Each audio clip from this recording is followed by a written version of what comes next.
नमस्कार, मैं doctor Anupama Saxena LBS college Kotputli से द्वितीय वर्ष राजनीति विज्ञान की इस कक्षा में आप सभी का हार्दिक स्वागत है। बच्चों, हमारा आज का विषय है संसद। संसद का निर्माण 3 अंगों द्वारा होता है, जिसमें लोकसभा, राज्यसभा एवं राष्ट्रपति होते हैं। तीनों को सामूहिक रूप से संसद कहा जाता है, ऐसा हमारे संविधान के अनुच्छेद 79 में कहा गया है। अब मैं आपको बताती हूँ संसद के एक महत्वपूर्ण सदन लोकसभा के बारे में। सबसे पहले हम बात करेंगे लोकसभा की संरचना की। लोकसभा की अधिकतम संख्या 552 हो सकती है, जिसमें 530 राज्यों से एवं 20 संघ शासित क्षेत्रों से तथा 2 एंग्लो इंडियन समुदाय के सदस्य होते हैं। वर्तमान में लोकसभा की वास्तविक संख्या 545 है, जिसमें 530 राज्यों से एवं 13 संघ शासित क्षेत्रों से तथा 2 एंग्लो इंडियन समुदाय के सदस्य हैं। संविधान के अनुच्छेद 84 द्वारा लोकसभा सदस्यों की योग्यता निर्धारित की गई है। इस अनुच्छेद के अंतर्गत कहा गया है कि वह भारत का नागरिक हो, 25 वर्ष की आयु पूरी कर चुका हो, संसद द्वारा निर्धारित योग्यताओं को पूरा करता हो। इसके अतिरिक्त जनप्रतिनिधित्व एक्ट 1951 के अनुसार लोकसभा के सदस्यों की कुछ योग्यताएं अलग से निर्धारित की गई हैं। जैसे पहला, भारत के किसी भी संसदीय क्षेत्र के मतदाता के रूप में वह रजिस्टर्ड होना चाहिए। यदि कोई सदस्य अनुसूचित जाति या जनजाति की आरक्षित सीट से लड़ रहा हो, तो वह उस राज्य की अनुसूचित जाति या जनजाति का सदस्य होना चाहिए, लेकिन वह सामान्य सीट पर भी चुनाव लड़ सकता है। संविधान के द्वारा लोकसभा सदस्यों की अयोग्यता भी बताई गई है। इसके अंतर्गत कहा गया है कि वह भारत सरकार या राज्य सरकार के अंतर्गत कोई लाभ का पद धारण किए हुए नहीं होना चाहिए। उसे विकृत चित्त का नहीं होना चाहिए। उसे दिवालिया भी नहीं होना चाहिए।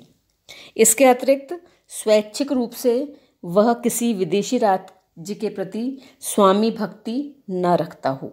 यदि वह संसद द्वारा बनाई गई किसी विधि के अंतर्गत अयोग्य घोषित किया गया हो, तो भी वह लोकसभा का सदस्य नहीं बन सकता। यदि कोई सदस्य बिना सदन को सूचित किए 60 दिन तक संसद की कार्यवाही में भाग नहीं लेता है, तो उसे संसद की सदस्यता से अयोग्य घोषित किया जा सकता है।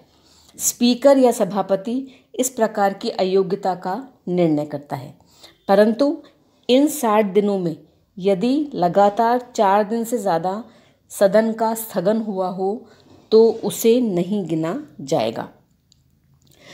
लोकसभा के सदस्यों की अन्य अयोग्यताएं भी हैं, जैसे वह किसी चुनाव से संबंधित किसी भ्रष्ट आचरण या अपराध का दोषी हो, उसे किसी अपराध में 2 या 2 से अधिक वर्ष की सज़ा प्राप्त हो, वह किसी ऐसी कंपनी का डायरेक्टर या मैनेजर हो जिसमें सरकारी हिस्सेदारी कम से कम 25% हो, वह सरकारी सेवाओं में भ्रष्टाचार के लिए बर्खास्त किया गया हो, छुआछूत, दहेज और सती प्रथा जैसी सामाजिक कुप्रथा का आचरण करने या उपदेश के लिए दंडित किया गया हो। इन अयोग्यताओं का निर्धारण राष्ट्रपति द्वारा किया जाएगा। राष्ट्रपति निर्वाचन आयोग की सलाह के अनुसार यह निर्णय लेंगे कि कोई व्यक्ति संसद का सदस्य बनने के अयोग्य है अथवा नहीं।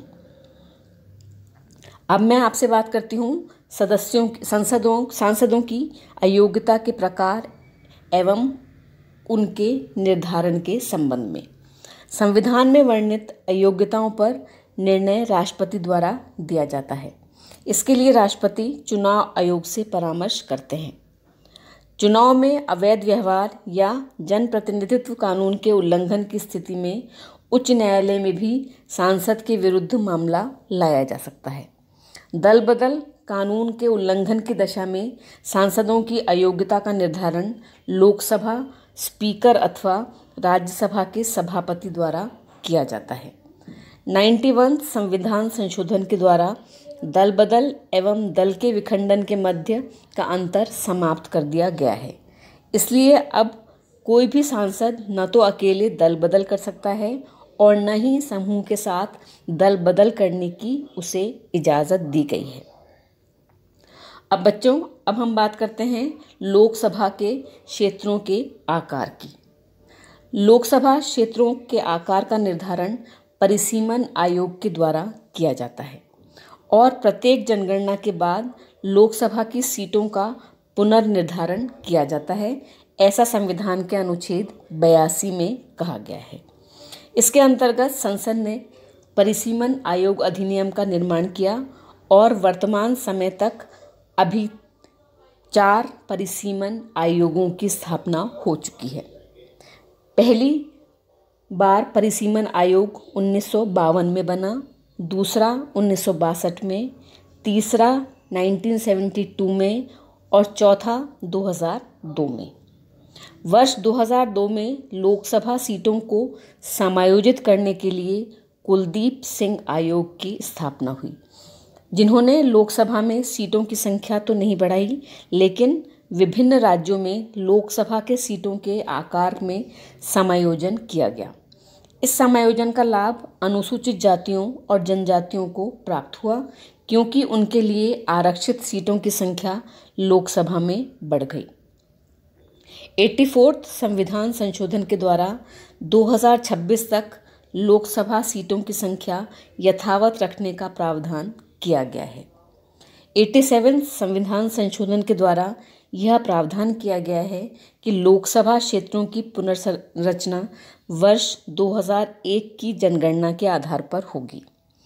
यह पुनर्संरचना राज्यों के भीतर होगी और राज्य की कुल सीटों की संख्या पर इसका प्रभाव नहीं पड़ेगा। लोकसभा की वर्तमान संख्या 1971 की जनगणना के आधार पर है, लेकिन लोकसभा के क्षेत्रों का निर्धारण 2011 की जनगणना के अनुसार किया गया है।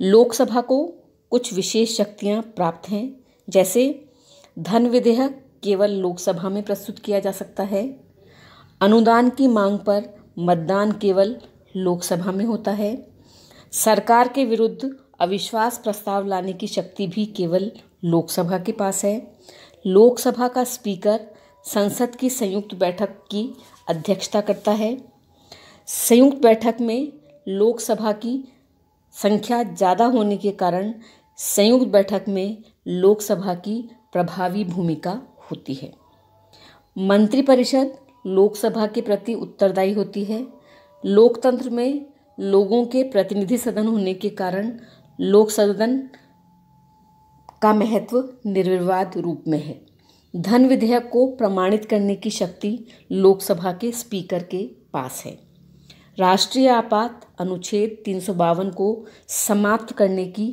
शक्ति केवल लोकसभा के पास है। बच्चों, इस व्याख्यान में मैं आपको इतना ही बताऊंगी।